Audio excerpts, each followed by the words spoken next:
Bonjour mes amis, que Dieu vous bénisse tous, spécialement ces personnes qui sont en train de vivre dans la région, comme dit la Bible, ce peuple qui est assis dans les ténèbres. Lorsque le Seigneur Jésus est arrivé, ce peuple a vu une grande lumière. Le peuple a vu une grande lumière qui était le Seigneur Jésus. Et à ceux qui étaient assis dans la région et la vallée de l'ombre de la mort, ce peuple a vu une grande lumière. Alors, les personnes qui sont assises dans la souffrance, dans la douleur, dans le désespoir, qui ont une volonté de mourir, que la lumière vienne briller, se lever sur votre vie. Surtout que la compréhension de chacun soit illuminée par le Saint-Esprit, pour pouvoir alors comprendre la volonté de Dieu pour votre vie. Si vous avez un intérêt à connaître la volonté de Dieu pour votre vie. Et c'est à ce sujet que j'aimerais parler aujourd'hui. Nous parlons au sujet du royaume de Dieu. Et nous savons que qu'est-ce qui arrive dans le royaume de Dieu? Qu'est-ce que le royaume de Dieu? Le royaume de Dieu n'est pas exactement là au ciel. Le royaume de Dieu, c'est là où Dieu règne. C'est où la volonté de Dieu est en train d'être faite. Donc, si une personne réalise la volonté de Dieu, si elle fait la volonté de Dieu, alors là, Dieu règne. C'est très fort cela, n'est-ce pas? Là, Dieu est en train de régner, car c'est sa volonté qui est en train d'être faite. Mais, d'un autre côté, si la personne est religieuse, si c'est une personne charitable, une personne bonne, mais si elle ne fait pas la volonté de Dieu, alors Dieu n'est pas là.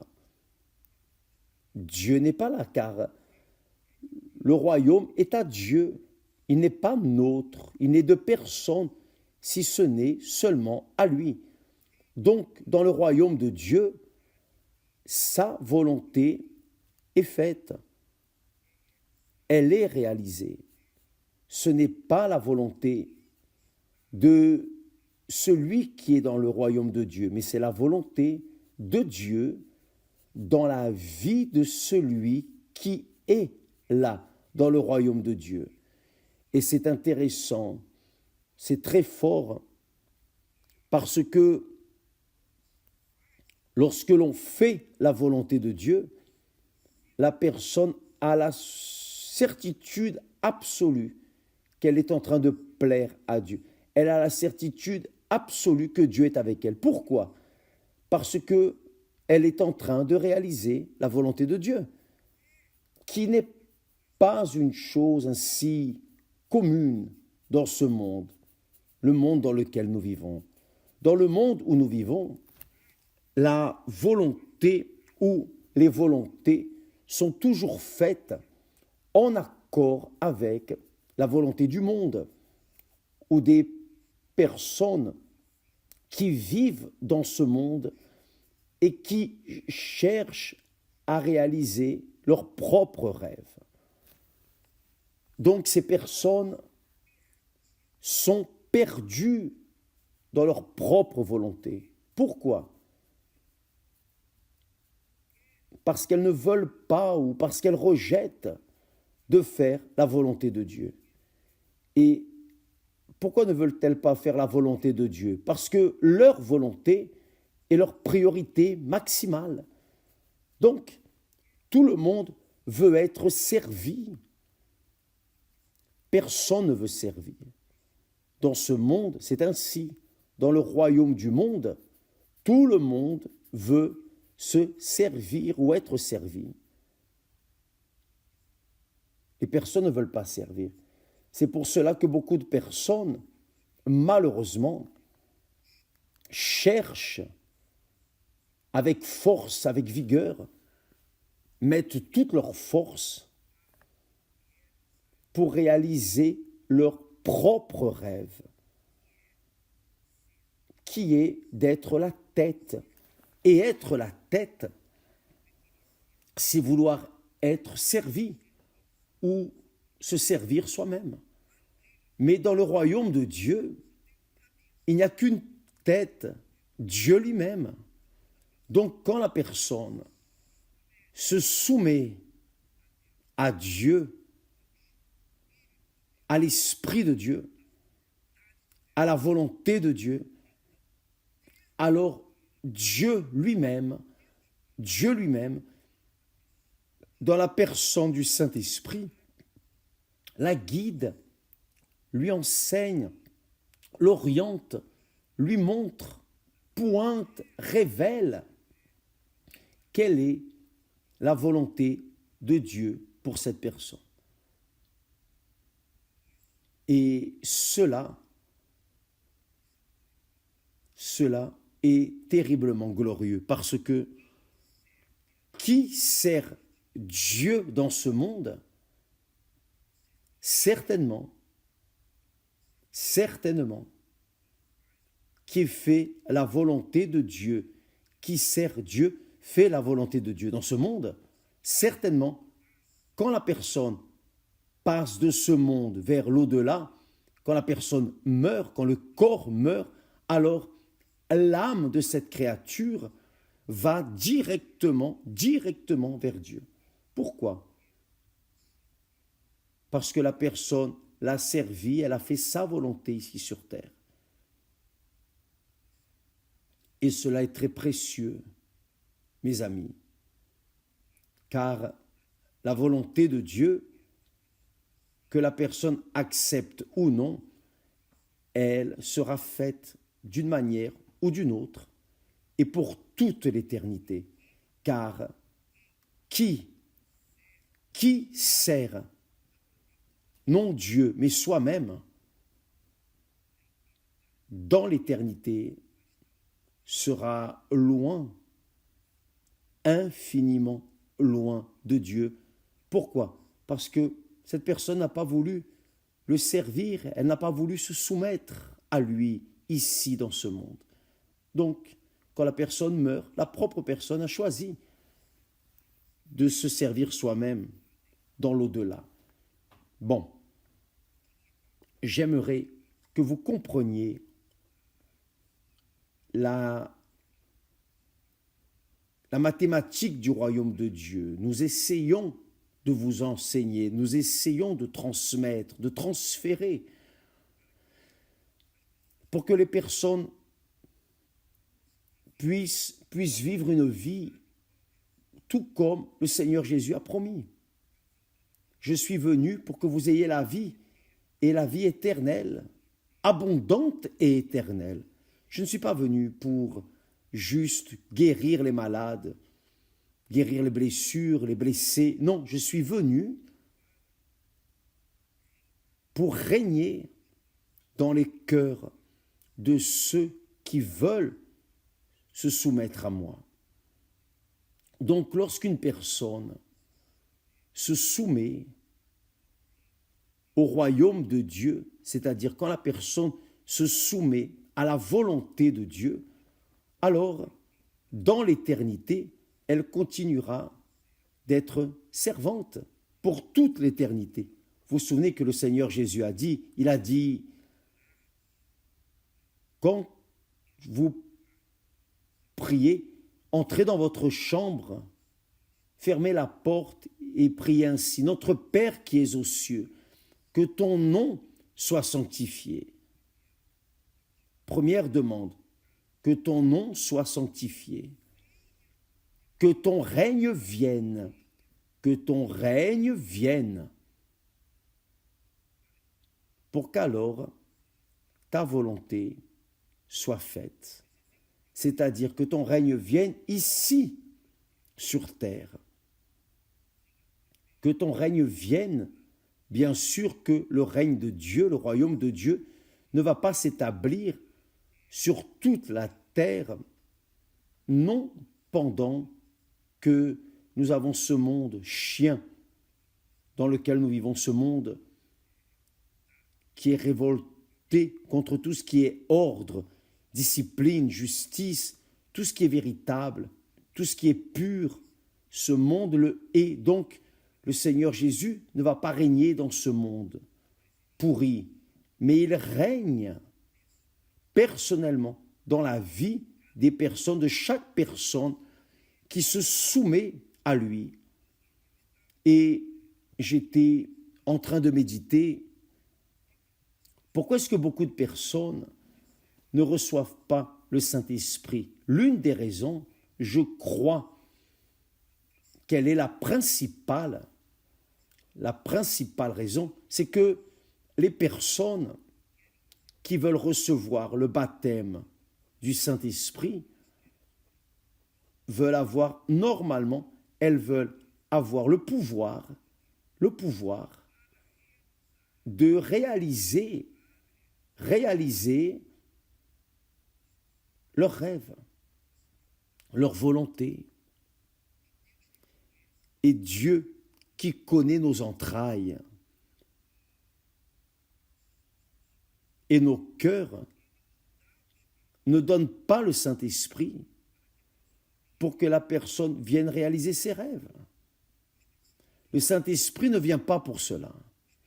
Le Saint-Esprit vient pour nous enseigner à vivre et nous soumettre et servir le Père, le Fils et le Saint-Esprit.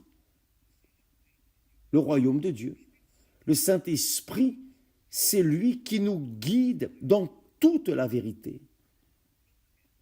Toute la vérité ici dans ce monde. Donc, lorsqu'une personne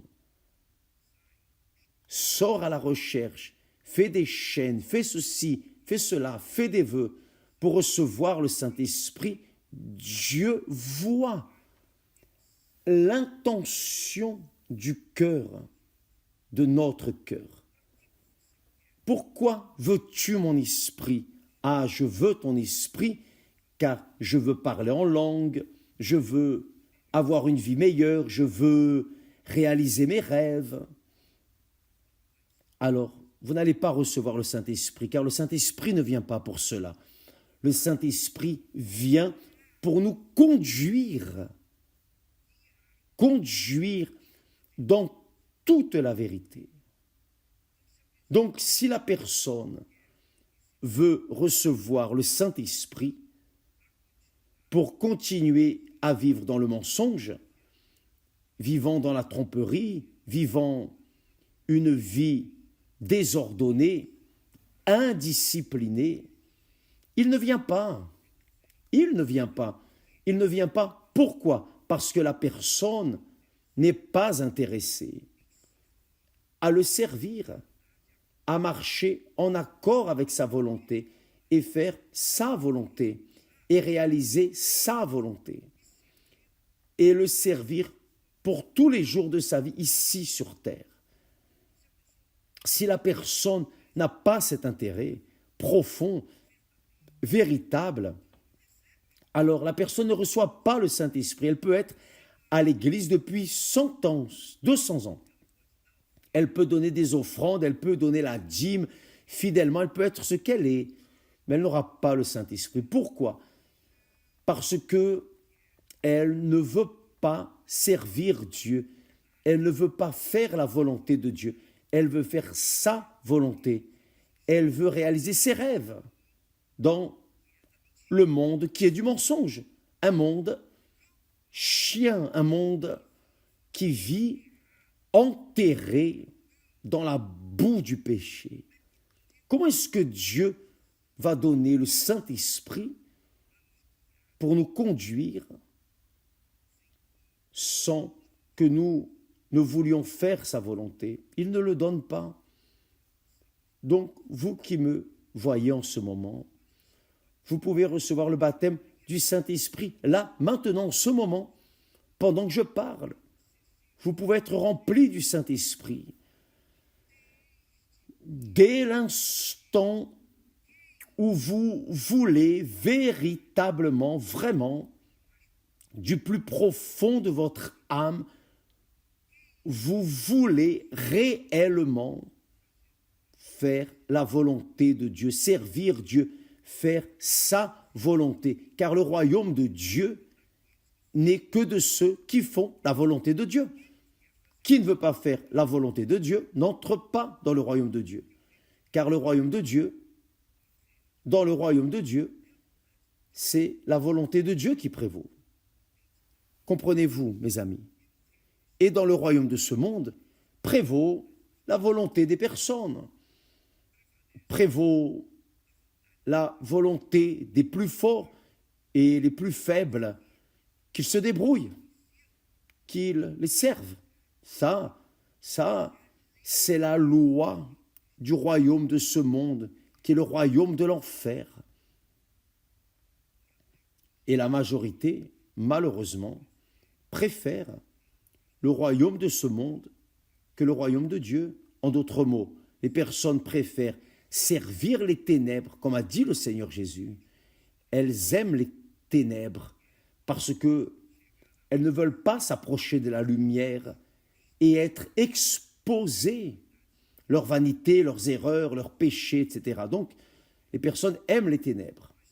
Mais il y a ceux qui aiment et qui veulent vivre dans la lumière. Il y a ceux qui sont dans les ténèbres, comme le cas ici que le Seigneur Jésus a laissé. Il a laissé Nazareth, il est allé vivre à Capernaum, dans la région de la Galilée, où il y avait un rassemblement de peuples de plusieurs pays, mais pauvres, des personnes simples, des personnes qui sont venues pour tenter leur chance, essayer la vie, mais c'était des personnes pauvres. Le Seigneur Jésus a laissé Nazareth pour venir habiter, demeurer en Galilée, pour être parmi les personnes nécessiteuses. C'est pour cela que le texte biblique dit que le peuple qui était assis dans les ténèbres, c'est-à-dire dans la misère, malade, infirme, affamé, enfin, ce peuple a vu une grande lumière. Et sur ceux qui étaient assis dans la région et l'ombre de la mort, la lumière s'est levée. Comment la lumière s'est-elle levée? Le Seigneur Jésus est arrivé avec un message nouveau. Voyez, vous vivez dans le royaume de ce monde, dans le royaume des ténèbres, dans le royaume de la mort, dans le royaume du diable. Mais le royaume des cieux est proche de vous, il s'est approché de vous. Et là, ceux qui ont adhéré, qui ont accepté l'invitation du Seigneur Jésus, sont entrés dans le royaume de Dieu. Et là, le Seigneur Jésus a formé son Église. L'Église du Seigneur Jésus est formée de personnes qui se servaient elles-mêmes, qui luttaient pour elles-mêmes, mais à partir du moment où la lumière s'est levée, ils ont cessé de se servir eux-mêmes pour servir Dieu.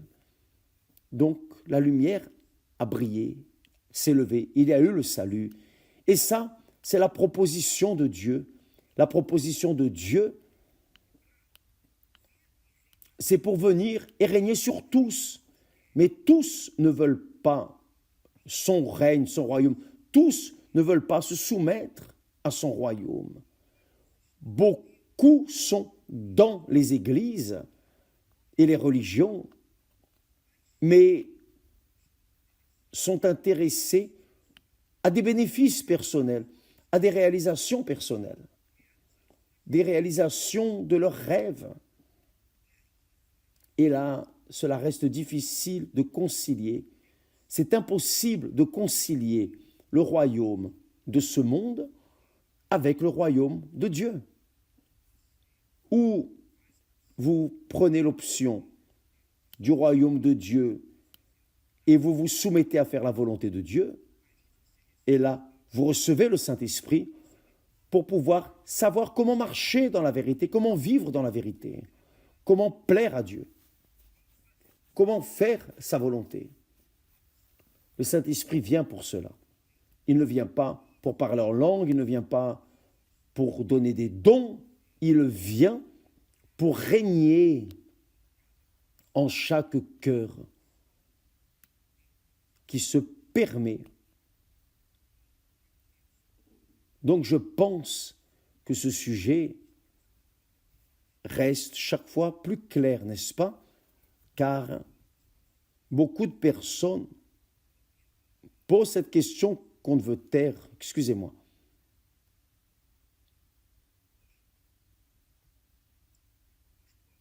Je suis depuis 20 ans à l'Église, je suis depuis 30, 40 ans à l'Église universelle. L'Église universelle, par exemple, va compléter 50 ans l'année prochaine, en 2027, 50 ans, demi-siècle.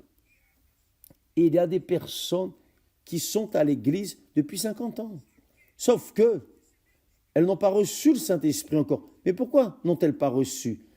Parce qu'elles sont à l'Église pour réaliser leurs rêves. Elles veulent conquérir ou réaliser leurs rêves. Et quels sont ces rêves? Leurs rêves concernent le royaume de ce monde. Ah, je veux me marier, je veux faire une famille, je veux une maison, je veux ceci, je veux cela, je veux être patron, je ne veux pas être employé. Enfin, des personnes qui veulent, parce qu'elles veulent imposer leur volonté dans le royaume de Dieu, dans le royaume de Dieu. Dans le royaume de Dieu, la volonté n'est que de Dieu. C'est seulement la volonté de Dieu. Bien sûr, lorsque nous plaisons à Dieu, David a dit cela, « Fais de l'Éternel tes délices et il te donnera ce que ton cœur désire. » Mais d'abord, vous devez plaire à Dieu. Et pour plaire à Dieu, vous devez faire sa volonté. Cela doit arriver. Si vous ne faites pas la première partie, comment aurez-vous le droit à la deuxième partie? C'est ce qu'a dit le Seigneur Jésus aussi. Il a dit, cherchez premièrement le royaume et la justice de Dieu. C'est-à-dire, cherchez premièrement à vous soumettre, à faire, à réaliser les rêves de Dieu, la volonté de Dieu. Et sa justice, le royaume de Dieu et sa justice. Et toutes les autres choses vous seront données par-dessus, c'est-à-dire, là vient la constitution de la famille, vient la constitution de votre vie, etc. Enfin, vos rêves. Mais d'abord, c'est la volonté de Dieu. Car selon la volonté de Dieu, vous allez conquérir avec assurance et vous allez établir vos conquêtes. C'est le contraire de ceux qui font leurs conquêtes mais ne les établissent pas. Pourquoi? Parce que ce sont des conquêtes faites dans le vol, dans le mensonge, dans la corruption, enfin, tout ce qui n'est pas bon, c'est-à-dire servant le roi du royaume de ce monde, qui est Satan. Mais quand la personne entre dans le royaume de Dieu et se soumet à la volonté de Dieu, alors toutes les autres choses seront ajoutées petit à petit. Et je peux vous dire cela aussi. Je suis témoin vivant de cette réalité. Notre vie n'a pas été un océan de roses depuis le commencement. Non, nous avons dû apprendre à plaire à Dieu, apprendre à faire la volonté de Dieu, apprendre à soumettre nos volontés à la volonté de Dieu. Et lorsque cela est arrivé, alors, petit à petit, peu à peu, les choses se sont produites. Mais qui veut attendre?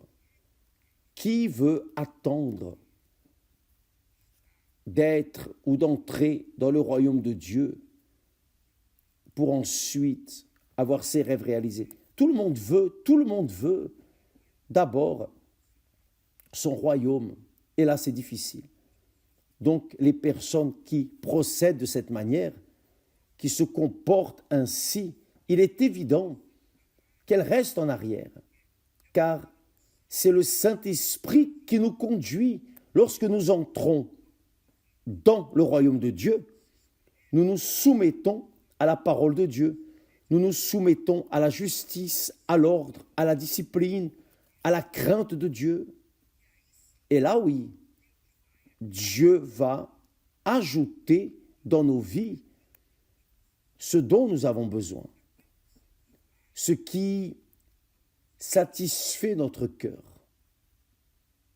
David a dit, « Fais de l'Éternel tes délices, et il te donnera ce que ton cœur désire. » D'abord le royaume de Dieu, ensuite les bénédictions du royaume de Dieu. Ainsi le Saint-Esprit. Quand il voit que la personne veut recevoir le Saint-Esprit, mais qu'elle n'est pas intéressée dans son royaume à faire sa volonté, alors il ne vient pas, car le Saint-Esprit ne va pas conduire, diriger, comme dit le texte sacré, ne va pas conduire une personne qui ne veut pas servir Dieu. Il ne va pas faire cela. Il ne vient que pour guider les personnes qui aiment la vérité, qui veulent pratiquer la vérité. Les personnes qui veulent marcher dans la discipline, dans l'ordre, dans la décence, dans l'honnêteté, en accord avec sa parole. Ça, c'est marcher dans la justice. C'est chercher le royaume de Dieu et sa justice. C'est servir Dieu avec intégrité, avec sincérité, avec vérité, ne voulant pas recevoir le Saint-Esprit pour répondre aux caprices du propre cœur ou aux vanités. Ah, tel ou tel a reçu, moi aussi je dois recevoir le Saint-Esprit. Ce n'est pas comme ça. Vous devez faire ce qu'il faut. D'abord, vous devez vous soumettre à la volonté de Dieu. Bien sûr, si vous vous efforcez pour faire la volonté de Dieu, pour obéir à la parole de Dieu. Par exemple, l'un des plus grands problèmes qu'affronte l'être humain s'appelle la rancœur. Les personnes portent des rancœurs, des rancunes, des ressentiments, qu'elles aient des raisons ou non, peu importe. Si elles ont des ressentiments, des rancœurs de qui que ce soit, alors si la personne veut être libre du royaume de ce monde, du royaume du diable, du royaume des ténèbres, si elle veut se relever des ténèbres et commencer à marcher dans la lumière, alors elle doit pratiquer cela, elle doit pardonner. Et pardonner, ce n'est pas sentir. Vous ne contrôlez pas le sentiment. Pardonner, c'est une question de décision. Vous décidez dans la tête de pardonner. Vous pardonnez, même si votre cœur dit non, non, non, même si votre cœur crie, mais vous utilisez votre tête pour obéir. Le cœur ne veut que sentir. Donc, si vous répondez aux caprices de votre cœur, jamais vous n'arriverez à servir Dieu. Mais si vous répondez à votre intelligence, à votre raisonnement, à votre esprit, que Dieu vous donne l'esprit de sagesse pour agir en accord avec la volonté de Dieu, sa volonté, obéissant à sa parole, suivant en accord avec sa volonté. Là oui, le Saint-Esprit vient sur cette personne qui s'efforce pour marcher en accord avec la volonté de Dieu. Là, il vient pour conduire cette personne dans toute la vérité. C'est ce qu'a dit le Seigneur Jésus. Quand le Saint-Esprit viendra, l'Esprit de vérité, il vous conduira dans toute la vérité. Donc, quand la personne reçoit le Saint-Esprit, elle marche dans la vérité, car l'Esprit de vérité est en elle. Et là, oui, elle marche dans le royaume de Dieu. Elle vit dans le royaume de Dieu. Mais si elle veut répondre à sa volonté, à ses caprices, ses rêves, si elle cherche à réaliser ses rêves, là, c'est difficile. Je dirais impossible que le Saint-Esprit de vérité ne vienne sur elle, car elle ne veut pas faire la volonté de Dieu. Elle veut faire sa propre volonté. Demain, nous parlerons plus à ce sujet, car il est terriblement important pour ceux qui veulent entrer dans le royaume de Dieu. Que Dieu vous bénisse et à plus tard, au nom du Seigneur Jésus. Amen.